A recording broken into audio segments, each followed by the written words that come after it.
Direktorat Jenderal Imigrasi Kementerian Hukum dan Hak Asasi Manusia mencatat, sepanjang Januari hingga Maret 2023 telah mendeportasi 620 warga negara asing yang bermasalah dari Indonesia ke negara masing-masing. Ratusan WNA tersebut diusir keluar dari wilayah Indonesia karena beberapa pelanggaran keimigrasian, seperti menyalahgunakan visa dan izin tinggal, mengganggu ketertiban masyarakat, dan pelanggaran lainnya. Direktorat Jenderal Imigrasi pun telah melakukan langkah tegas melalui sanksi tindakan administratif berupa pendetensian, pendeportasian, hingga penangkalan atau tidak boleh masuk ke wilayah Indonesia selama kurun waktu tertentu. Dan Bali menjadi salah satu fokus wilayah utama yang dilakukan pembenahan, optimalisasi pengawasan oleh Ditjen Imigrasi untuk menindak tegas beberapa pelanggaran yang kerap terjadi dilakukan oleh orang asing. Jadi contohnya dia berwisata tadinya, visa on arrival. Dilihat ada peluang, nggak semua turis ngerti bahasa Inggris. Nggak semua turis mau belajar bahasa Indonesia. Berarti ada language barrier. Mereka jembatani. Wah, ini peluang. Contohnya melatih surfing, contohnya melatih olahraga, dan selebihnya banyak pelanggaran yang abai dengan hukum yang ada di Indonesia. Contohnya mereka naik sepeda motor, kadang lupa atau tidak menggunakan helm.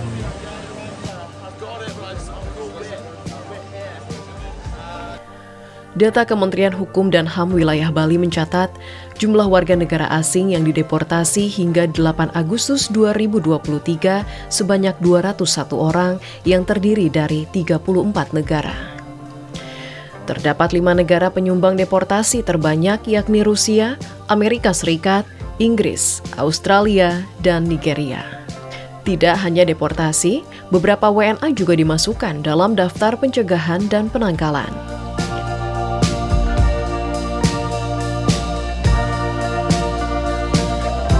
Tindakan yang kita kenakan kepada warga negara asing yang melanggar ketentuan peraturan perundang-undangan di Indonesia itu sebenarnya jamak sekali, ya.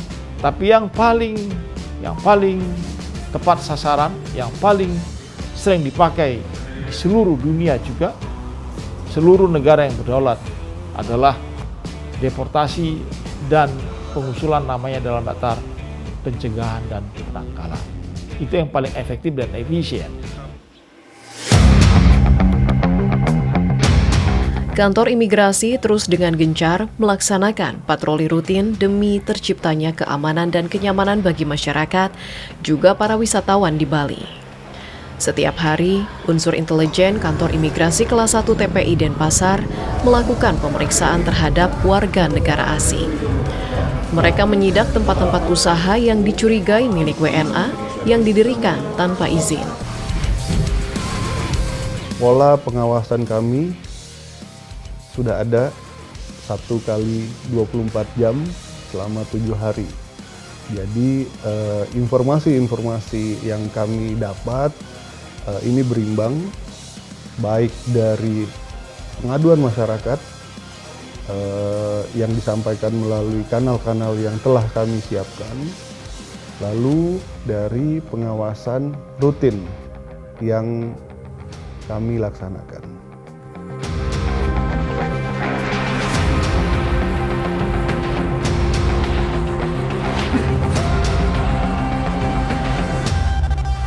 Tentunya pendekatan dalam hal pengawasan terhadap warga negara asing, kami imigrasi melaksanakan pengawasan secara humanis.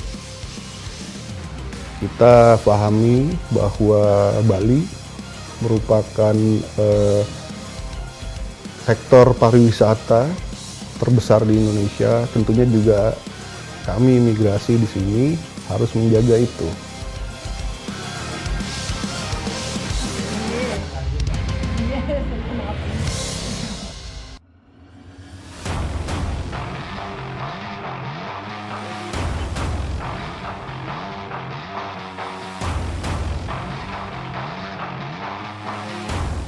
Di sisi lain, pelanggaran yang ada di Bali tidak hanya soal izin tinggal, namun kian maraknya juga pelanggaran ketertiban lalu lintas.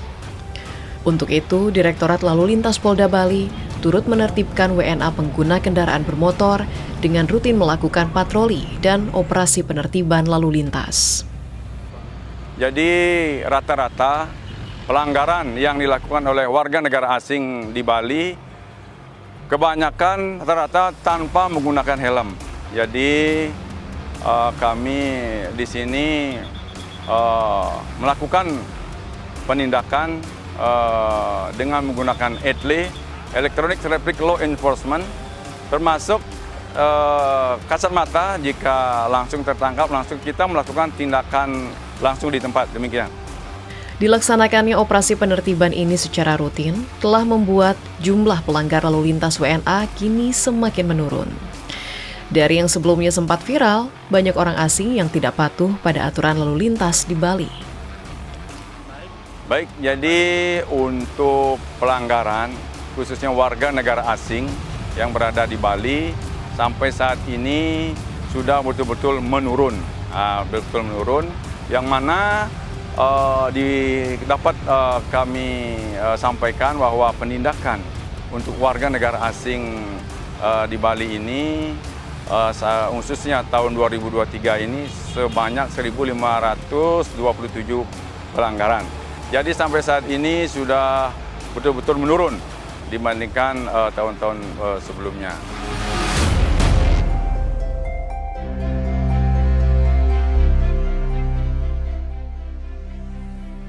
Sebagai tempat tujuan wisata dunia, Dinas Pariwisata Bali berupaya membawa kenyamanan bagi semua pihak agar Bali bisa dinikmati siapapun tanpa ada yang merasa dirugikan dalam hal menegakkan hukum keimigrasian di Indonesia.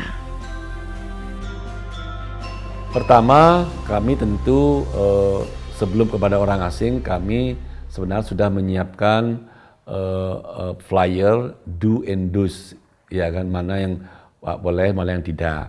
Dan kami sudah selipkan kemarin ini di launching sudah dari Pak Gubernur Bali dan Pak Menteri Hukum dan HAM. Jadi ketika stempel wisatawan datang itu sudah dilampirkan flyer itu di paspor. Dan juga pihak imigrasi sudah begitu gerak cepat, sudah membuat scan, tidak lagi pakai flyer itu, dengan scan dengan 3 bahasa Inggris, China, dan India. Jadi tidak perlu ini langsung di-scan, difoto, disampaikan, ini loh yang boleh, mana yang tidak. Nah, itu yang dari sisi edukasi kepada wisatawan. Aliansi Pelaku Pariwisata Marginal Bali menilai, peran penegakan hukum pemerintah harus berjalan bersama dengan peran aktif masyarakat. Sehingga warga Bali perlu dilibatkan lebih jauh demi kelancaran pengawasan orang asing. Selama ini tim itu ada, tapi kalau kita hitung rasio, berarti dengan 6 juta wisatawan yang harus diawasi oleh 3 imigrasi, taruhlah tenaga kerjanya ada 500 kali 3, 1.500. Apakah sebanding? Jadi rasio pengawasan itu belum sebanding.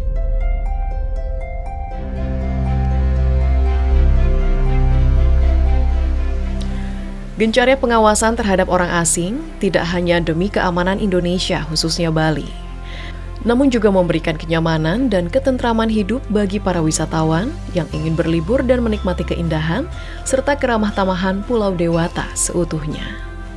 Well, I think anywhere you go in life, I think it's respecting the space that you're coming into, and I think really just trying to be aware and I think just being able to absorb what's around you and the culture that's around you, I think that's what's been inspired me. Again, why I'm here is the Balinese people and culture. Penegakan hukum keimigrasian tidak hanya dilakukan dengan operasi pengawasan aktif seperti yang dilakukan di Bali.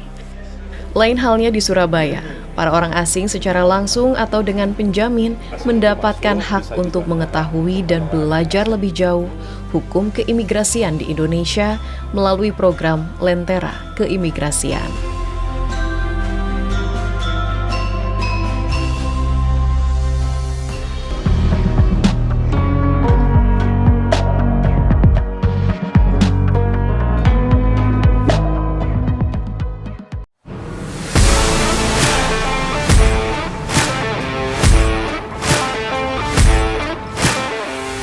Penegakan hukum keimigrasian juga tengah digencarkan oleh kantor imigrasi maupun pemerintah daerah di Surabaya. Berbeda dengan Bali yang menegakkan hukum dengan cara tindakan operasi kepatuhan kepada WNA, Surabaya berupaya mengajak para warga negara asing secara persuasif, juga edukatif dalam memahami hukum di Indonesia. Kantor Imigrasi Kelas 1 khusus TPI Surabaya membuat sebuah inovasi dalam pengawasan WNA, yaitu layanan edukasi literasi peraturan keimigrasian atau Lentera Keimigrasian. Layanan ini memberikan kesempatan kepada orang asing untuk berkonsultasi perihal hukum keimigrasian Indonesia.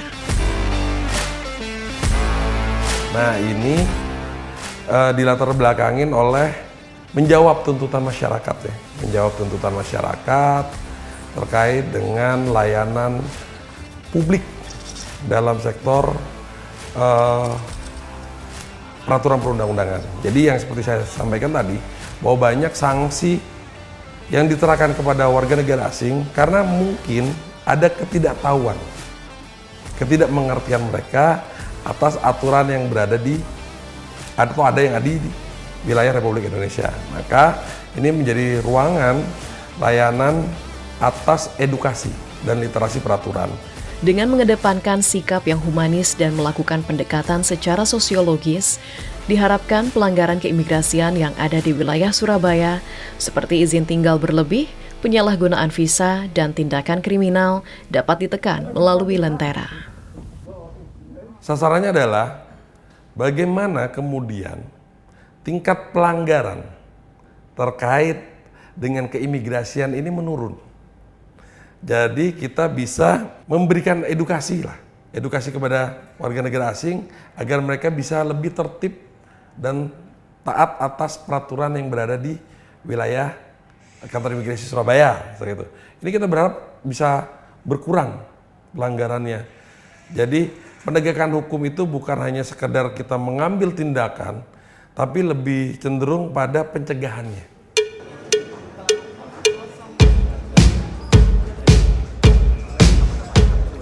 Kantor Imigrasi Kelas 1 khusus TPI Surabaya pun membangun ruangan khusus bagi warga negara asing maupun penjamin yang ingin berkonsultasi seputar hukum keimigrasian. Sejak diresmikan pada 20 Juli 2023 lalu oleh Direktur Jenderal Imigrasi, sudah lebih dari 15 orang memanfaatkan Lentera Keimigrasian. Nanti yang bersangkutan datang ke bagian ini, itu di situ nanti isi formulir dulu terkait data diri dan hal-hal apa yang mau ditanyakan kepada kami. Nanti sudah ada petugas di situ yang akan memfasilitasi terkait hal-hal apa saja yang mau diutarakan kepada kami. Selain warga negara asing yang datang secara langsung, terdapat juga penjamin yang merupakan orang atau korporasi, bertanggung jawab atas keberadaan dan kegiatan orang asing selama berada di wilayah Indonesia. Dan beberapa hal yang sering ditanyakan para WNA dan penjamin, yaitu terkait kartu izin tinggal terbatas (KITAS) maupun perpanjangan visa sesuai dengan hukum di Indonesia. Nah, sekarang yang banyak ditanyakan oleh para penjamin itu seperti ini, Pak. Terkait orang asing yang katakanlah KITASnya sudah keluar. Ternyata di situ orang asing itu mendapatkan penugasan lain, kan itu tidak boleh sebenarnya. Atau pihak-pihak perusahaan atau penjamin yang menggunakan teknisi-teknisi untuk berkegiatan di perusahaannya, akan tetapi menggunakan visa yang kurang tepat untuk diperuntukkan kepada orang asing tersebut. Sebelumnya, Kantor Imigrasi Kelas 1 khusus TPI Surabaya sudah memiliki nomor khusus untuk pengaduan dan pelaporan bagi para WNA dan penjamin. Namun adanya program Lentera Keimigrasian semakin mempermudah kedua belah pihak secara efektif dan efisien dalam menemukan solusi permasalahan di lapangan dengan bertemu, bertatap muka secara langsung. Hal ini diakui Edward Stefano sebagai seorang penjamin yang terbantu dengan kehadiran layanan Lentera guna mendatangkan tenaga kerja asing agar sesuai dengan peraturan perundang-undangan. Hari ini saya mendapat banyak informasi terkait cara mendatangkan orang asing ke sini karena sebelumnya tidak begitu mengerti, dan sekarang kami sudah paham bahwa banyak jenis visa yang bisa kami pakai dari jangka pendek sampai jangka panjang, dan juga selain walaupun sudah memiliki visa, itu bukan berarti kami sudah 100% comply. Kami tetap harus melakukan pelaporan-pelaporan lainnya terkait keberadaan orang asing yang ada di Indonesia.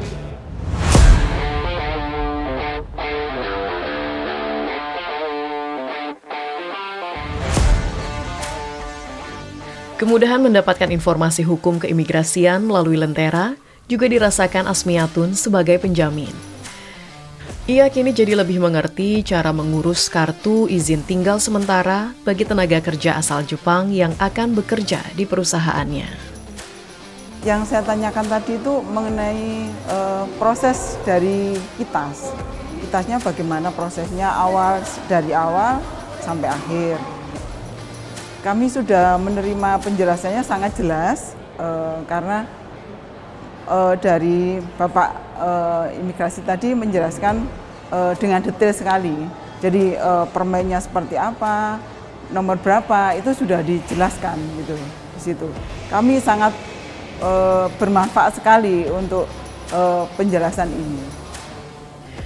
Sejak Januari hingga Agustus 2023, sebanyak 102.444 orang warga negara asing datang ke wilayah Jawa Timur melalui Bandara Internasional Juanda. Di sisi lain, terdapat sejumlah 107 orang warga negara asing dideportasi ke negara asalnya dan 3 orang mendapatkan sanksi pro justisia. Untuk yang mereka bekerja di Indonesia, kadang-kadang mereka ini tidak karena saking sibuknya mereka bekerja dan karena aturan-aturan perusahaan yang harus mereka laksanakan, mereka kadang-kadang meremehkan ataupun mengacukan aturan-aturan keimigrasian. Nah, ini dan perusahaan pun tidak kadang-kadang tidak terlalu aware kepada mereka, sehingga mereka melakukan pelanggaran-pelanggaran keimigrasian, misalnya dengan terjadinya overstay. Diharapkan dengan adanya layanan edukasi seperti Lentera, selaras dengan operasi pengawasan WNA di lapangan, dapat memberikan keamanan tidak hanya bagi bangsa, namun warga negara asing yang secara legal berkegiatan di Indonesia. Penegakan hukum dari segala sisi menunjukkan imigrasi tidak pernah tutup mata dengan keberadaan WNA yang bermasalah di Indonesia. Penegakan hukum terus dilakukan, tidak ada ruang kompromi bagi WNA yang mengganggu keamanan dan ketertiban, serta roda perekonomian masyarakat.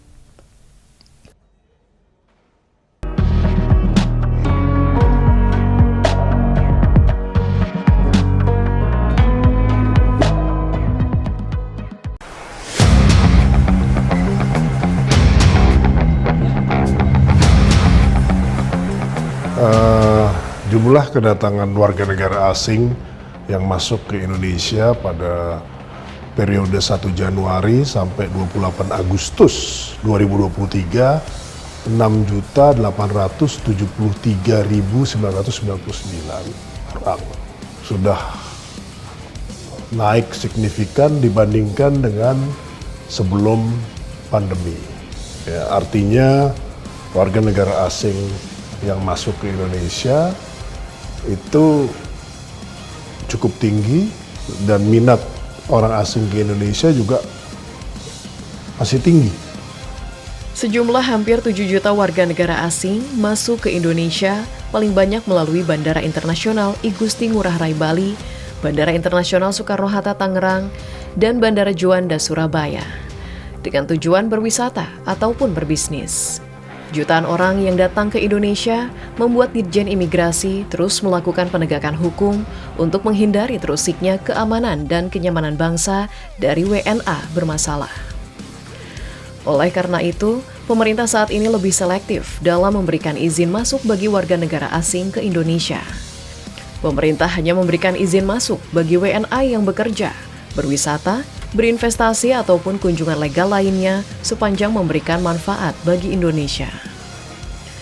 Kebijakan selektif itu diperkuat dengan dicabutnya aturan bebas visa bagi 159 negara. Pencabutan ini juga bentuk respon pemerintah terhadap warga negara asing yang belakangan ini berulah di Indonesia, khususnya di Bali.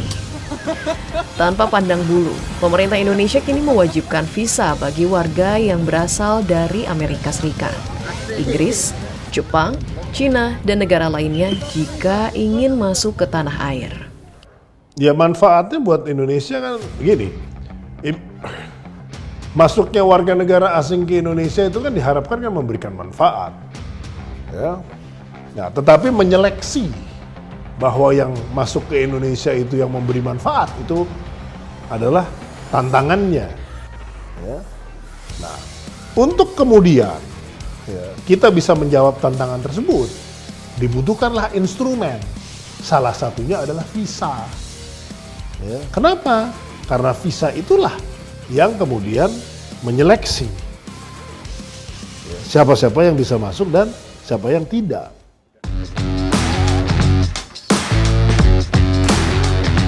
Pakar Hukum Internasional Universitas Indonesia menilai Indonesia harus berani memosisikan diri dalam pilihan, yaitu untuk menjadi negara yang banyak dikunjungi wisatawan namun tidak berkualitas, atau dikunjungi sejumlah wisatawan berkualitas.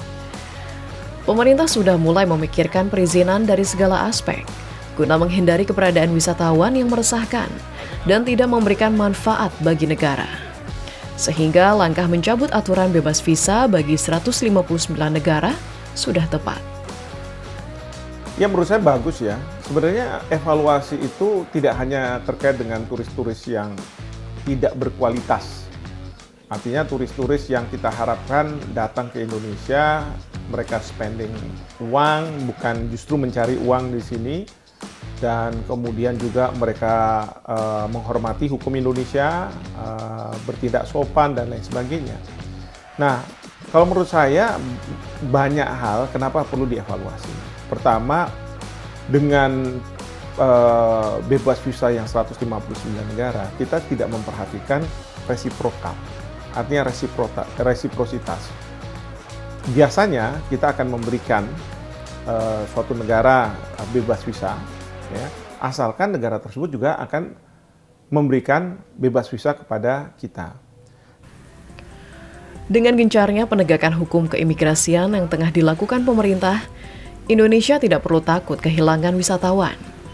Karena tak ada penurunan yang dipengaruhi oleh pencabutan bebas visa kunjungan dan masih terjadi peningkatan jumlah wisman di daerah tujuan wisata.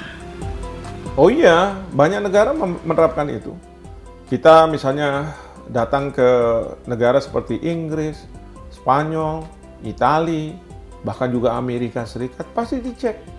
Karena mereka tidak ingin bahwa wisatawan-wisatawan ini menjadi pendatang ilegal yang kemudian mencari kerja, mencari ini dan lain sebagainya, yang akan merampas, merebut lapangan pekerjaan bagi warga lokal.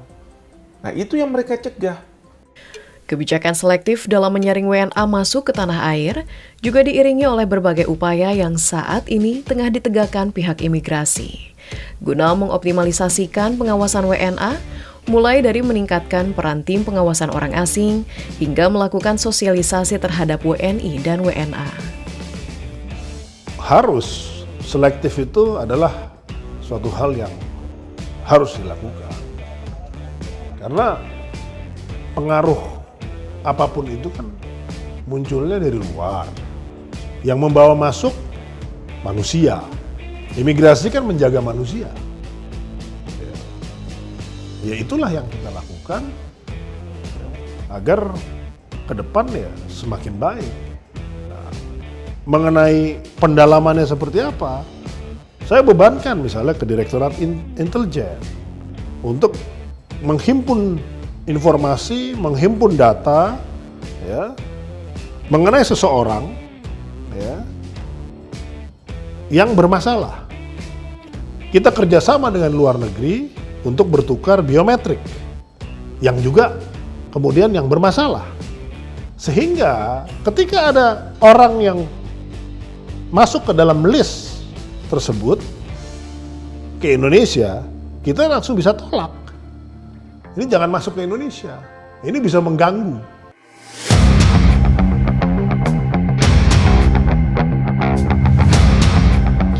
Dirjen Imigrasi juga memastikan perlunya sinergi dan integrasi berbagai pihak dalam menegakkan hukum keimigrasian.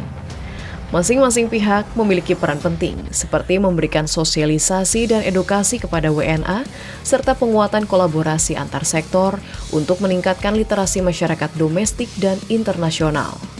Sehingga keamanan dan kenyamanan dapat dirasakan seluruh warga negara dan nama baik Indonesia terjaga.